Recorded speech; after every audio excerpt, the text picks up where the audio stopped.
السلام عليكم. الا حايرين اشنو ديروا لكوتي، جربوا لي هاد البريوش الشهده، كيجي خفيف كي القطن. واللي ضاقوا عندكم غيطلب لكم المقادير حيت فعلا كيجي خفيف ومفشفش ولذيذ بزاف، وليداتكم غادي تخاطفوا عليه. فخليكم مع المقادير وطريقه التحضير. في بول كندير كاس ديال الحليب مع كاس ديال الماء اللي كيكونوا دافيين، سكر سنيده، خميره الخبز وكاس ديال الدقيق. كنخلطوا كلشي مزيان وكنغطيو على الخليط وكنخليوه يرتاح لمده 10 دقائق. من بعد كنضيف الملح، الزيت، بيضه وحده، كنعاودو نخلطوا جميع المكونات مزيان.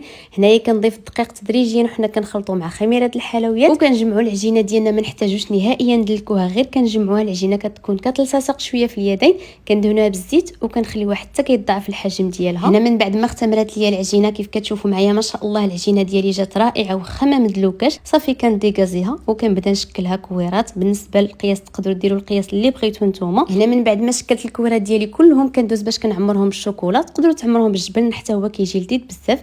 هنايا كيف ما كتشوفوا معايا كنبسطها غير شويه وكندير الشوكولا في الوسط. من بعد كنلف بالطريقه اللي موضحه في الفيديو. من بعد كندوز باش نستفهم في لاطه ديال الفران اللي ضروري كنكونوا فرشي ليها ورق الزبده اولا دهنينها بالزيت. هنايا كنخليو الشهده ديالنا حتى كتخمر وتضاعف الحجم ديالها. عاد كندهنوها بصفار بيضه مع شويه ديال الحليب وقطيره ديال الخل، وكنزينوها بالزنجلان. كندخلها الفران اللي كيكون سخون من قبل حتى كطيب، ونقدموها بالصحه والراحه. راه كتجي هشيشه ولذيذه بزاف.